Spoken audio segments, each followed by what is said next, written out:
a black teacher, fresh off a flight home after receiving a prestigious award for her work in education, walks into an upscale restaurant to celebrate with her family. But when she steps inside, everything changes. A prejudiced manager singles her out without cause, humiliates her in front of everyone. Just 10 minutes later, the manager is escorted out of the building in a turn of events no one could have predicted. What happens next sets off a chain reaction that shakes the restaurant industry to its core. Stay with me. This is a story you need to hear. Before we dive in, let me know in the comments where you're tuning in from, and if stories of resilience and justice inspire you. Don't forget to like, share, and subscribe for more. It all started on what seemed like an ordinary evening. The city hummed with its usual rhythm, a blend of car horns, muffled conversations, and the occasional laughter spilling out from a corner cafe. Miles Harper moved through it with quiet efficiency, his polished shoes clicking against the pavement. His suit, a crisp navy tailored to perfection, drew glances as he passed. Some were admiring, others assessing, but most carried the same undercurrent he'd grown accustomed to: doubt.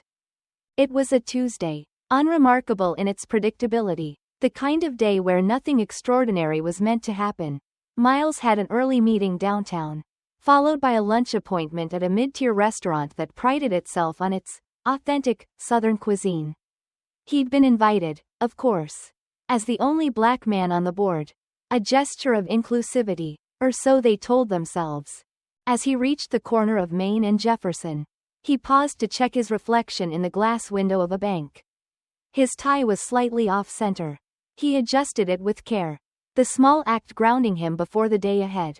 Inside the bank, the air was cool and sterile, humming faintly with the sound of distant keyboards and low murmurs of conversation. Miles approached the counter where a teller, a middle-aged woman with a practiced smile and a name tag that read, Judith, greeted him. "Good morning," Miles said, placing a neatly organized stack of paperwork on the counter. "I'm here to finalize the loan paperwork for the Harper project." Judith's smile faltered, almost imperceptibly. Her eyes darted to the documents and then back to him. "The Harper project," she repeated, her tone carrying a subtle skepticism that didn't need to be spoken aloud. "Yes," Miles replied, keeping his tone steady. "Everything should already be approved. I just need to sign the final documents." Judith hesitated, her fingers hovering over the keyboard. "I'll need to verify a few things first," she said, her smile returning, though it felt tighter now. Miles nodded, accustomed to the dance, the polite delay, the subtle questioning of his legitimacy, the unspoken assumption that he might not belong.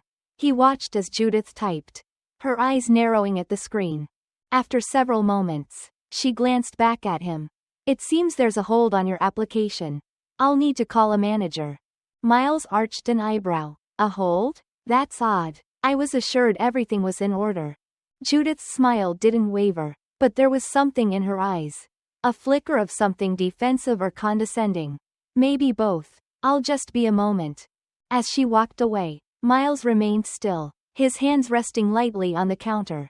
Behind him, the line of customers grew longer. He could feel their eyes on him, the unspoken questions hanging in the air. When the manager arrived, a balding man with a rumpled tie, he approached Miles with a rehearsed warmth. "Mr. Harper," he said, extending a hand, "there seems to be a minor issue with your application." "What kind of issue?" Miles asked, his voice calm but firm. The manager hesitated, his gaze flicking to Judith, who stood just behind him. "We'll need to review the terms again. It might take a few days to sort everything out." Miles stared at him, the weight of the moment settling like a stone in his chest. He had spent months preparing for this project. Every detail meticulously planned. The loan was not just a financial necessity but a symbol of everything he had worked to achieve. A symbol of his resilience in a world that often questioned his place in it. And yet, here he was, standing at the counter of a bank where his worth was being quietly scrutinized. His legitimacy questioned in ways that had nothing to do with his financial credentials and everything to do with his skin. Taking a deep breath, Miles nodded. "I understand," he said evenly. "I'll expect a call by the end of the day with an update." The manager blinked, clearly unprepared for Miles's poise. Of course, he said hurriedly. We'll be in touch. Miles gathered his paperwork and walked out of the bank. His stride measured but deliberate. The sun was brighter now, almost blinding as it reflected off the glass skyscrapers around him. He adjusted his tie once more, his movements slow and precise. This was not the first time. It would not be the last. But as Miles moved through the city, his mind already working through the next steps, one thought crystallized. The storm that lived beneath the surface was not his to bear alone. It was a storm that touched everything and everyone, whether they acknowledged it or not. And storms, as Miles knew, had a way of forcing change. The lunch meeting was held at the Magnolia Room, a restaurant that had carefully curated its identity as a Southern tradition, though its roots were as shallow as the faux magnolia blooms on its tables. Miles Harper entered the space, his posture straight, his face neutral. The room buzzed with quiet conversations, the air heavy with the scent of fried chicken and biscuits. He was greeted by Richard Mallory, a senior board member with a firm handshake and a practiced smile. Miles, there you are. Thought we'd lost you to another one of your many projects. Miles forced a small smile. I wouldn't miss it for the world. They were seated at a long table near the center of the room, surrounded by other board members. The men wore crisp suits, their laughter filling the space, while the women leaned in with polite attentiveness, their eyes darting toward Miles every so often. As the only black man at the table, Miles felt their glances like a second skin. Familiar, yet no less uncomfortable. The conversation flowed easily at first, filled with light banter about market trends and real estate opportunities. But as the appetizers arrived, Richard turned his attention to Miles. So, tell us more about this Harper project of yours, he said, leaning back in his chair. His tone was casual, but his eyes carried a challenge. Miles took a sip of water before responding. It's a mixed-use development aimed at revitalizing an underserved neighborhood. Affordable housing, community spaces, small business opportunities, a chance to invest in the people who live there. Richard chuckled, exchanging a glance with another board member.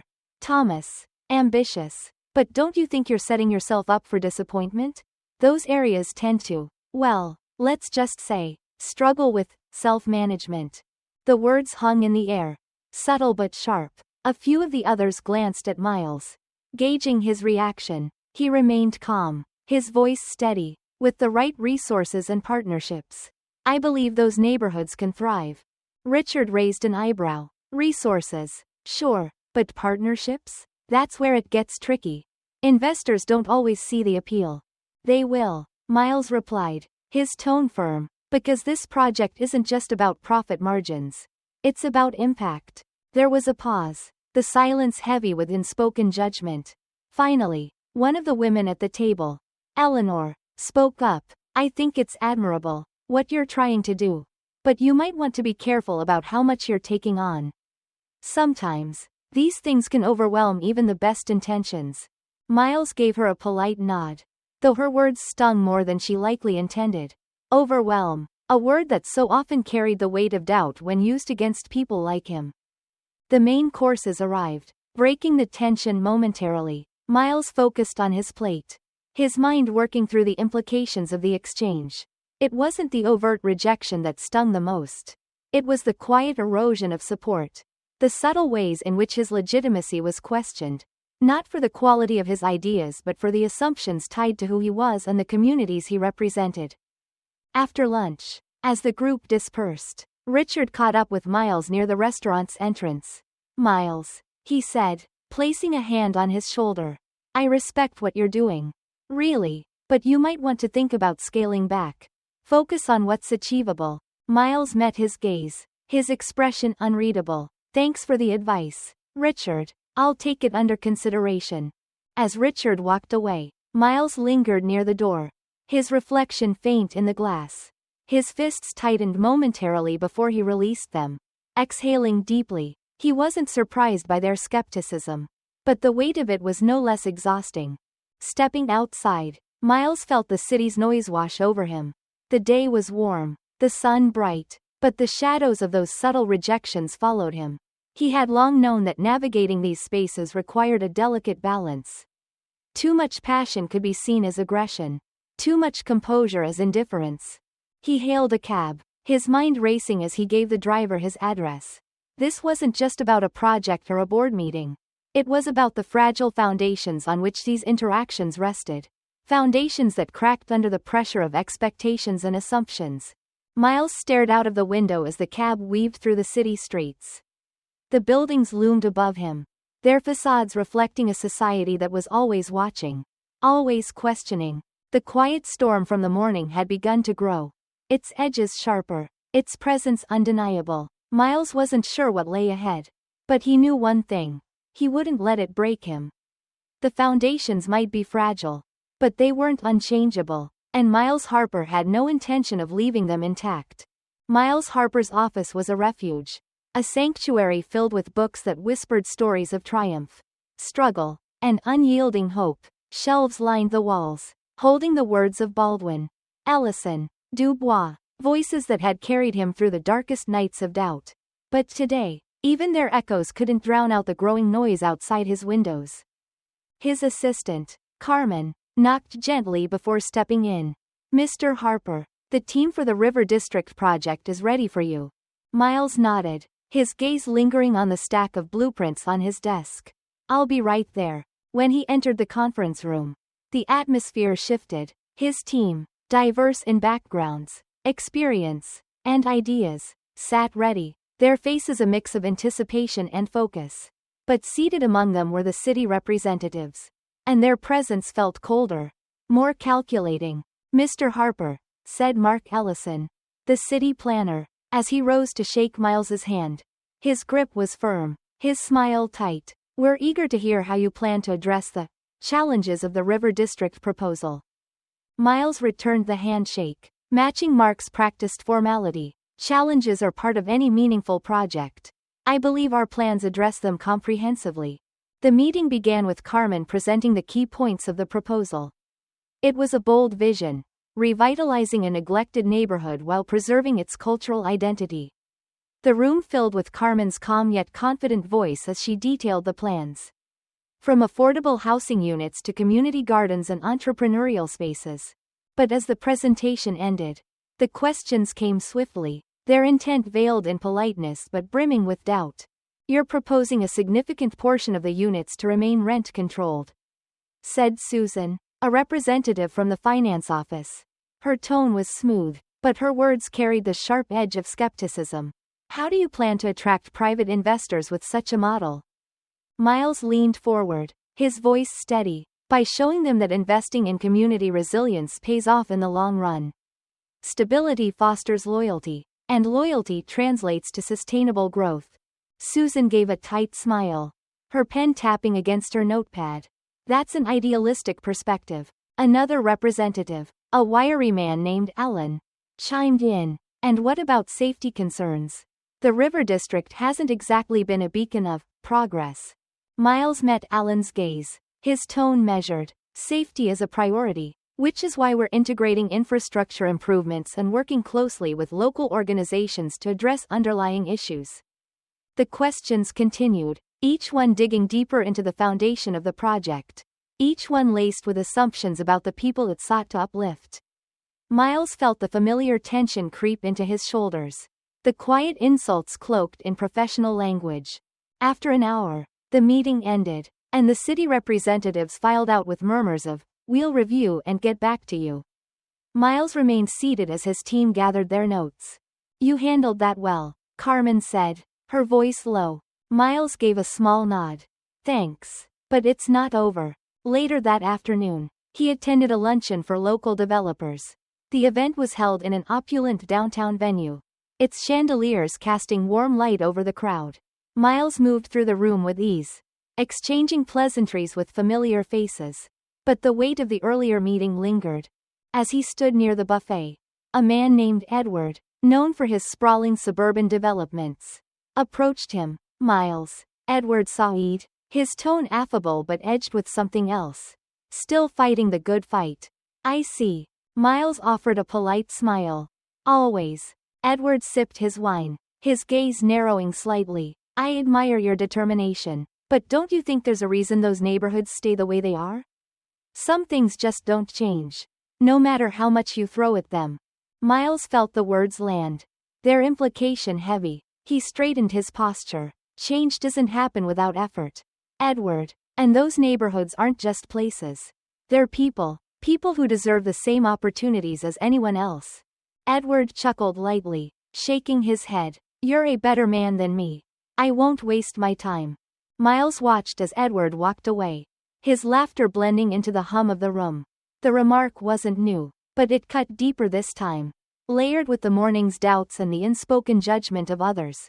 That night, as Miles returned to his apartment, the city lights cast long shadows across his living room. He stood by the window, looking out at the skyline. The questions from the meeting replayed in his mind, each one a reminder of the uphill battle he faced. This was more than a project. It was a fight for recognition, for dignity, for the belief that the people who lived in neighborhoods like the River District deserved more than survival. They deserved the opportunity. They deserved hope. But hope, Miles knew, was fragile, and it wasn't enough to carry it alone. He would need to turn it into action, to prove not just to others but to himself that change was possible. Even when it felt like the weight of the world was pressing against him. The foundation had been shaken, but it wasn't broken, and Miles Harper wasn't ready to stop building. The morning sunlight poured through the floor-to-ceiling windows of Miles Harper's office, casting long, golden shadows across the room.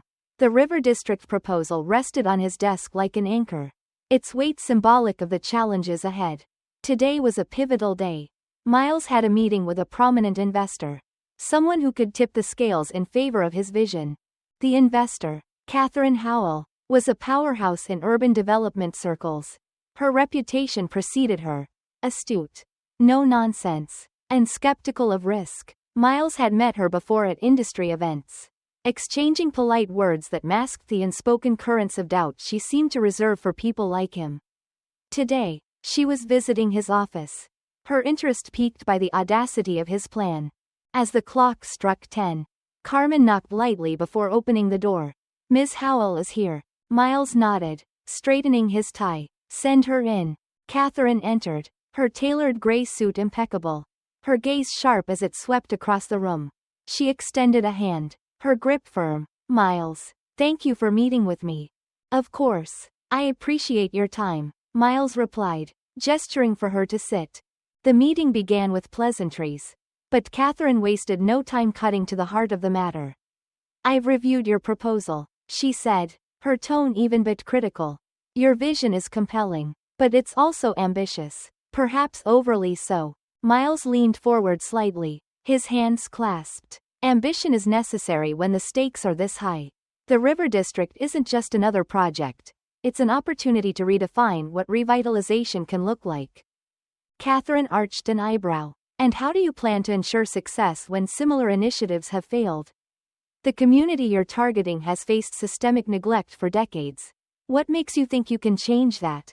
Miles felt the familiar weight of her skepticism, the unspoken undertones that questioned not just his plan but his capability. He met her gaze head-on. Because I'm not imposing change from the outside. I've spent months listening to the community, understanding their needs and priorities. This isn't about erasure, it's about empowerment. Catherine's lips pressed into a thin line, her expression inscrutable. Listening is important, but let's not ignore the financials. Your insistence on maintaining affordability cuts into profitability. Investors won't flock to a project where returns are uncertain. Miles knew this was coming. He opened a folder on his desk, revealing data and projections he had meticulously prepared. Affordable housing doesn't mean unprofitable housing. These numbers show a sustainable model, one that balances social impact with financial viability. Catherine studied the documents in silence, her eyes scanning every detail. When she finally looked up, her expression softened, if only slightly. You've clearly done your homework, she admitted, but I'll need more than numbers to be convinced.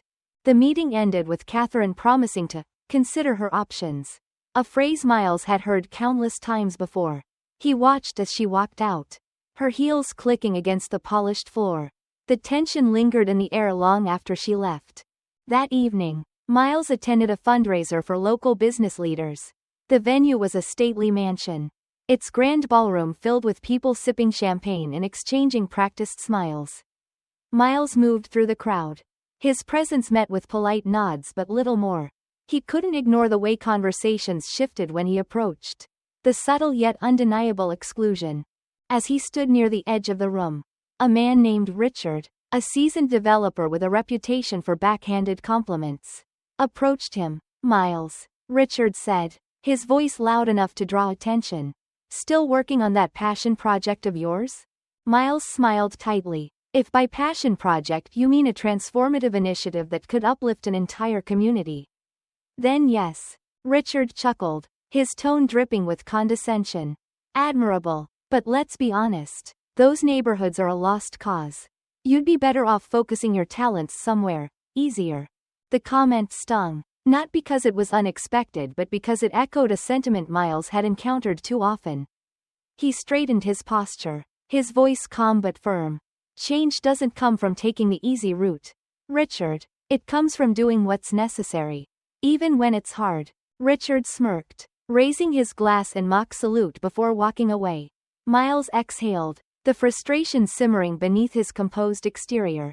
Later that night, Miles found himself on a late train home. The car was nearly empty, save for a few passengers lost in their thoughts. As the train rocked gently, he gazed out the window, the city lights blurring into streaks of gold and white. An older woman seated nearby caught his eye. She was reading a worn paperback, her gray hair neatly pinned back. When she noticed him looking, she smiled softly. "You seem deep in thought," she said, her voice kind. Miles nodded, offering a faint smile. "It's been a long day."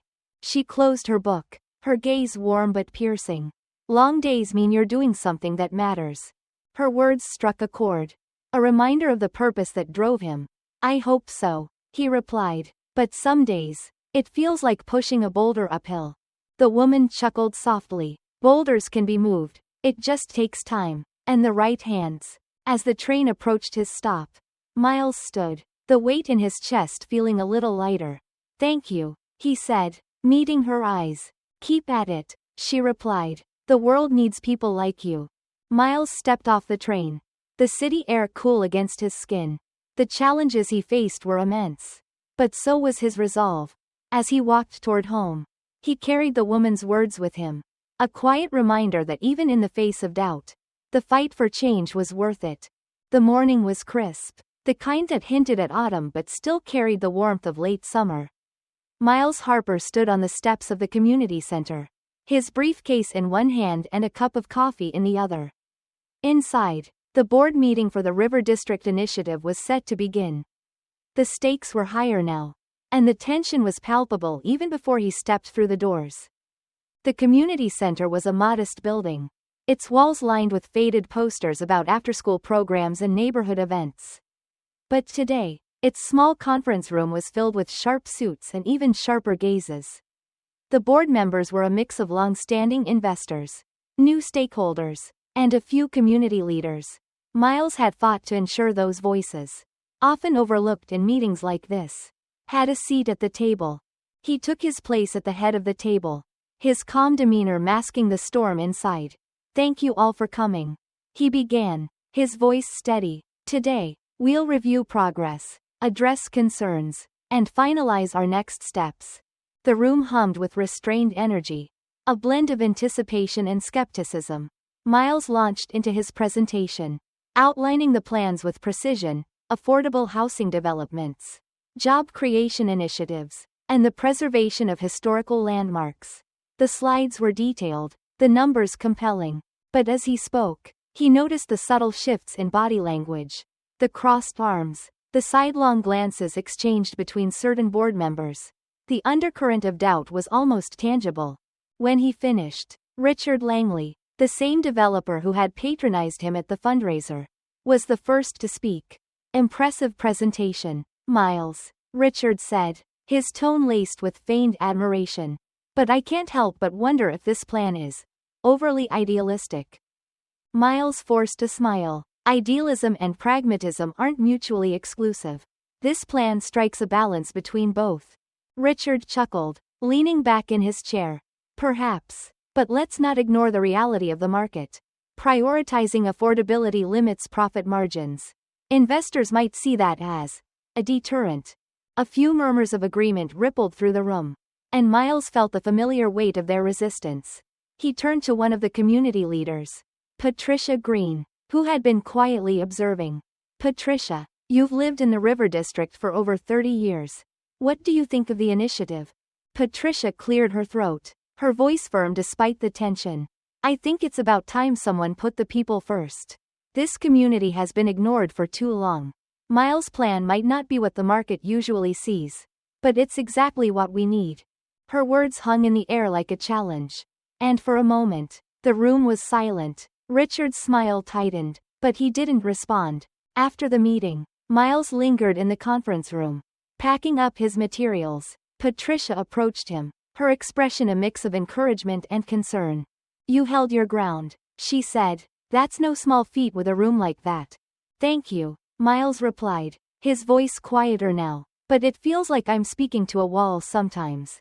Patricia nodded knowingly. That wall's been there for generations. Miles, you're not just fighting for this project. You're fighting against a mindset that's been entrenched for years. Miles sighed, running a hand through his hair. I just want them to see what's possible. They will, Patricia said, her tone resolute. But you have to keep showing them. That evening, Miles attended a community forum at a local church. The pews were packed with residents, their faces a blend of hope and skepticism. As he stepped to the podium, he felt the weight of their expectations. I'm not here to sell you a dream, he began, his voice steady. I'm here to talk about what we can build together. He spoke of the plans, of the jobs and homes they would create, and the ways they would preserve the community's history. But he didn't shy away from the challenges. He acknowledged the risks, the doubts, and the work it would take to bring the vision to life. When he finished, a young woman stood up from the back. How do we know this isn't just another project that'll push us out? She asked, her voice tinged with both fear and defiance. Miles met her gaze, his expression earnest. Because I'm not here to push anyone out. I'm here to make sure this community thrives. Not in spite of its history, but because of it. The room erupted in applause. And for the first time that day, Miles felt a glimmer of hope. Later that night, Miles walked the streets of the River District. The storefronts were a mix of old and new, their neon signs flickering against the night sky. He thought of the people he had met, their stories etched into the bricks and pavement around him. The weight of his responsibility pressed against him, but so did the quiet resolve to see it through. As he passed a mural of vibrant colors depicting the neighborhood's history, he paused. The figures in the paintings seemed to watch him, their gazes a reminder of what was at stake. He exhaled deeply, the cool air filling his lungs, and continued walking. The path ahead was steep, and the challenges would only grow. But Miles Harper had always known that the fight for change was never easy. It was a battle fought in boardrooms, community halls, and on the streets. And it was a battle he was determined to win. The rain fell in steady sheets against the windows of Miles Harper's modest office, casting distorted shadows of the streetlights outside. It was late, and the normally bustling River District had fallen into a reflective quiet. Inside, the glow of Miles' desk lamp illuminated a stack of reports, drafts, and emails, each one a piece of a complex puzzle he was struggling to complete. The River District initiative had become a lightning rod, attracting media attention and polarizing debates. Support had grown among the community, with residents rallying behind Miles' vision. Yet, resistance from investors and certain city officials was equally fierce. It was the kind of resistance that didn't need to speak loudly to be heard. It was subtle, calculated, and, in many ways, more dangerous than outright opposition. Miles rubbed his temples, the weight of the day pressing heavily on his shoulders. Across from him, his assistant, Darlene, quietly sorted through a fresh stack of correspondence. You need to sleep, Miles, she said gently, her voice cutting through the quiet hum of the room. I will, he replied without looking up. After I finish this, Darlene sighed, placing a cup of tea on the corner of his desk. You keep saying that, but the work never ends. And if you burn out, this whole initiative goes with you. Miles glanced at her, a wry smile tugging at the corners of his lips. You sound like my mother. That's because she's right, Darlene shot back, her tone firm but kind. This isn't just about you, Miles. It's about all the people depending on you. Take care of yourself so you can take care of them. Her words lingered as she gathered her things to leave. The office fell silent once more, save for the soft patter of rain and the occasional creak of the old building. The following morning, Miles found himself in yet another boardroom, this time with the city's zoning commission. The room was sterile, with fluorescent lighting casting a harsh glare on the polished wooden table. The commission members sat in a neat row, their expressions ranging from indifferent to skeptical. Miles presented the latest updates on the initiative, carefully addressing concerns about zoning changes, infrastructure adjustments, and community impact. His words were measured, his tone steady, but the undercurrent of tension in the room was undeniable. When he finished, one of the commissioners, a gray-haired man with wire-rimmed glasses, leaned forward. Mr. Harper, he began, his voice carrying a veneer of politeness. While your intentions are admirable, we must consider the practical implications. Increasing affordable housing in this area could lead to unintended consequences. Miles bristled at the phrase. Unintended consequences, he echoed, his tone calm but pointed. Like ensuring longtime residents aren't priced out of their homes? Or creating opportunities for local businesses to thrive? The commissioner's smile was thin. What I mean is, changes of this scale often disrupt the economic balance. We must ensure that any development aligns with the city's broader interests. And by broader interests, Miles replied, his gaze unwavering. You mean the interests of those who already hold power, not the people who've lived and worked here for generations. A few of the other commissioners shifted uncomfortably in their seats, but the gray-haired man held his ground. It's a matter of perspective. Miles leaned forward, his voice steady but firm. It's a matter of equity. The River District deserves better than to be reduced to a line item on a balance sheet. The tension in the room was thick, but Miles didn't waver. He knew the odds were against him, but he also knew the fight was worth it. Later that day, Miles attended a town hall meeting organized by a coalition of community leaders. The room was packed, with standing room only. Faces young and old filled the space, their expressions a mix of hope, frustration, and determination. Miles took the stage, his heart pounding but his resolve firm. I know many of you feel like this city has turned its back on you. He began, his voice carrying over the murmurs of the crowd. I know what it's like to feel invisible, to fight for something only to be told it's impossible. But I'm here to tell you that your voices matter.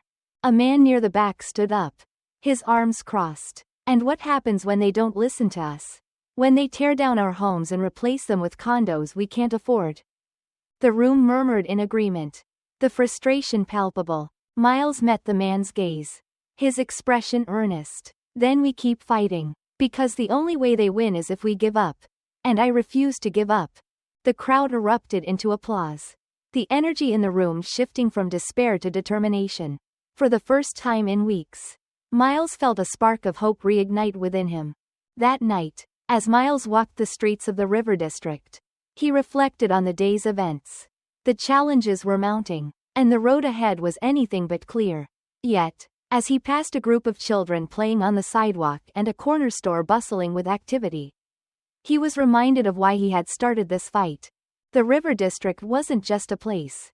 It was a community, a tapestry of stories and dreams woven together over generations. And no matter how difficult the fight became, Miles knew he couldn't let that tapestry unravel.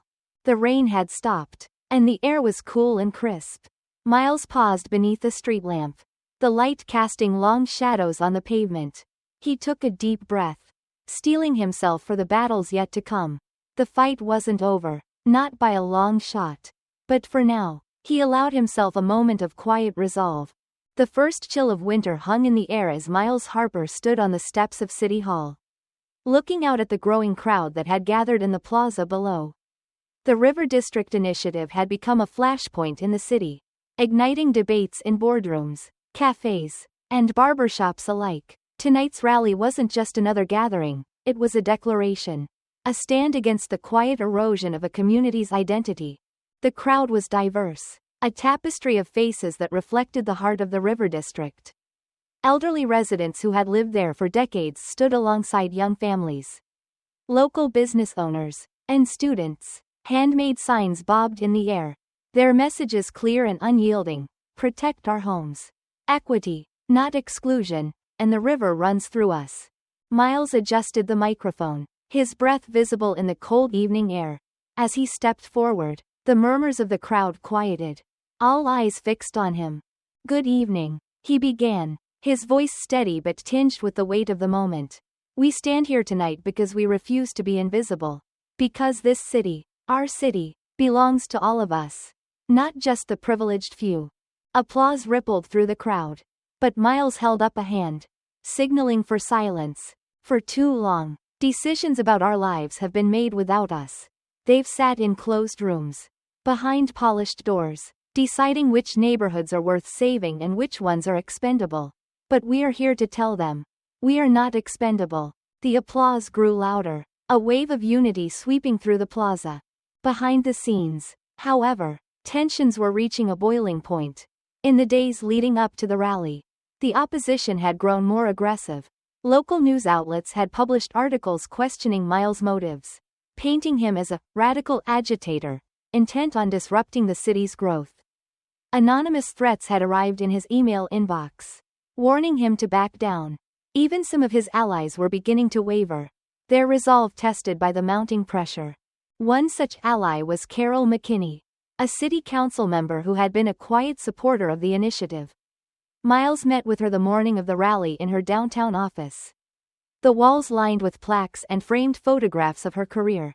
Carol, Miles said, his tone urgent, we need your voice tonight. The people need to know that someone in that building stands with them. Carol sighed, leaning back in her chair. Miles, you don't understand the kind of pressure I'm under. Developers are threatening to pull funding for key projects. My colleagues are distancing themselves. They're calling this a political suicide mission. Miles leaned forward, his gaze unwavering. And what about the people? Carol? The ones who don't have lobbyists or PR firms. Who's going to fight for them if not us? Her eyes darted away, guilt flickering across her face. I need time to think, she said finally. This is bigger than just one vote.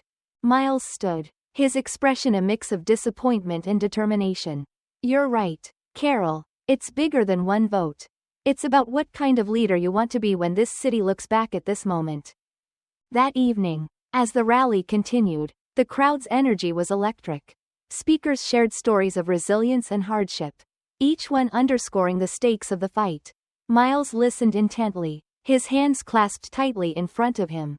The stories were powerful, but they also carried an undercurrent of pain, a reminder of the scars left by years of systemic neglect. Toward the end of the rally, Miles stepped back up to the microphone, his voice ringing out over the plaza. We've heard your stories, he said, his tone steady, and they're more than stories. They're proof that this community matters, that our lives, our homes, our dreams are worth fighting for. But let me be clear. This fight isn't just about saving buildings or stopping bulldozers. It's about confronting the silent forces that have tried to push us to the margins. A murmur of agreement rippled through the crowd. This city wasn't built on exclusion. Miles continued, his voice rising. It was built on the backs of people who worked hard, who sacrificed, who believed in the promise of something better. And we are here to demand that promise be kept. Not just for some of us, but for all of us. The applause was thunderous, reverberating off the surrounding buildings. For a moment, it felt as though the crowd's collective energy could shake the very foundation of City Hall. As the rally dispersed and the crowd began to thin, Miles lingered on the steps, watching as families and neighbors embraced, their spirits lifted by the sense of solidarity. But beneath the surface, he felt the weight of the battle still ahead. Darlene approached him, her coat pulled tightly against the cold. You were incredible tonight, she said, her breath visible in the frigid air. Thanks, Miles replied, his voice low. But speeches don't change zoning laws. We've got a long road ahead. She placed a hand on his arm, her gaze firm. You've already changed something, Miles. You've given people hope. That's where it starts. Miles nodded, though his mind remained restless. The rally had been a powerful moment. But he knew the real fight lay in the quiet, shadowed corners of the city's power structure. Places where hope alone wasn't enough. As he walked away from the steps of City Hall, the night seemed heavier, the air sharper, but Miles Harper, burdened and determined, kept walking. Each step was a quiet reminder of the struggle, and the resolve, to move forward, no matter the cost. The morning sun barely crested the city skyline as Miles Harper entered City Hall for the most pivotal meeting of his life. Inside the council chamber, the atmosphere was thick with anticipation.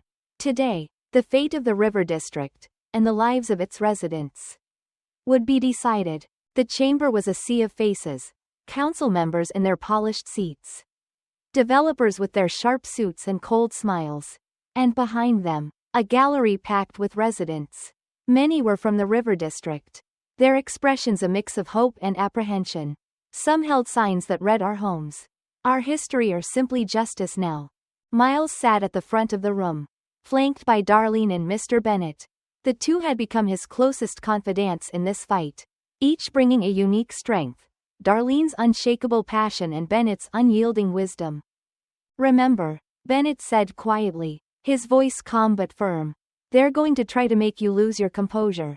Stay steady, son." Miles nodded, though his heart raced. He glanced at Darlene, who gave him a reassuring smile. "They're expecting us to fail," she whispered. "Let's make sure we don't." The proceedings began with the usual formalities. Roll call, approval of minutes. But the tension was palpable when the floor was finally opened for discussion of the River District Initiative. The room fell silent. Councilman Richard Langley, a seasoned politician with a reputation for deflecting blame, was the first to speak. "This initiative," Langley began, his tone smooth but condescending, "is being framed as a matter of justice. But we must consider the economic realities. Development is progress, and progress sometimes requires difficult decisions." A murmur of agreement rose from the developers section. Miles' jaw tightened, but he stayed silent, waiting for his moment. Next, a young councilwoman, Erica Mills, spoke up. She was one of the few on the council who had shown genuine interest in the residents' concerns. "Councilman Langley," she said, her voice clear, "progress doesn't have to come at the expense of people's homes or heritage. We have a responsibility to ensure that economic growth benefits everyone, not just a privileged few." Langley scoffed but said nothing. Finally, the chairwoman turned her gaze to Miles. "Mr. Harper, you've requested the opportunity to speak on behalf of the residents. The floor is yours." Miles rose slowly, feeling every eye in the room on him. He took a deep breath and began. "Thank you, Chairwoman," he said, his voice steady. "I stand here today not just as an advocate, but as someone who has lived the consequences of decisions like the one you're about to make." He looked around the room, meeting the eyes of each council member. The River District isn't just a collection of buildings. It's a community, its history, its families who have lived there for generations, contributing to this city even when the city didn't contribute back. Langley shifted in his seat, his expression one of practiced boredom. "But let's not pretend this is just about economics," Miles continued, his tone sharpening. "This is about who we deem valuable, whose voices we listen to, whose lives we're willing to uproot in the name of progress." The room was silent, save for the faint scribbling of a reporter's pen. "For decades," Miles said, his voice rising, "communities like the River District have borne the weight of systemic neglect. And now, when the land they've fought to preserve becomes desirable, we call it a blank slate. But it's not blank. It's rich with stories, with culture, with people who matter." A ripple of applause began in the gallery, quickly stifled by the chairwoman's gavel. Miles pressed on, his voice unwavering. "I'm asking this council to look beyond the dollar signs, to see the humanity of the people whose lives you're about to disrupt. Because if you choose to ignore them, you're not just erasing a neighborhood, you're erasing a piece of this city's soul." Langley was the first to respond, his tone dripping with derision. "Mr. Harper," he said, leaning forward, "you speak of humanity, But let's be practical. The city needs revenue. We can't let nostalgia stand in the way of progress. Miles didn't flinch. Nostalgia didn't build the river district. Councilman, hard work did. And if revenue is your concern, maybe you should ask the developers why their plans include tax breaks that siphon money out of the city instead of into it. The developers bristled, exchanging uneasy glances. Darlene leaned over, whispering, "Nice one." The debate raged on for hours, with council members volleying back and forth. Some echoed Langley's arguments, while others rallied behind Mill's call for equity. Throughout it all, Miles stood firm, countering every point with facts and conviction. By the time the chairwoman called for a vote, the room was electric with tension. All those in favor of approving the River District Initiative as presented signify by saying aye. A chorus of ayes rang out, but they were fewer than expected. All those opposed? The ones were louder, more forceful. Miles held his breath as the chairwoman tallied the votes. Finally, she looked up. The motion does not pass. The gallery erupted into cheers, residents hugging one another and shouting their thanks to Miles. But he remained seated, the weight of the moment settling over him. Outside City Hall, Miles stood on the steps, looking out at the jubilant crowd. Darlene and Bennett joined him, their faces alight with relief and pride. "You did it," Darlene said, beaming. "No," Miles replied, his voice quiet but firm. "We did it." As he gazed at the sea of faces, Miles knew the fight wasn't over. There would be more challenges, more battles to protect the River District and others like it. But for now, they had won a victory. A moment of justice in a system that so often denied it. And in that moment, Miles Harper allowed himself to hope. Not just for the River District, but for a future where every community, every life, and every voice was seen, heard, and valued.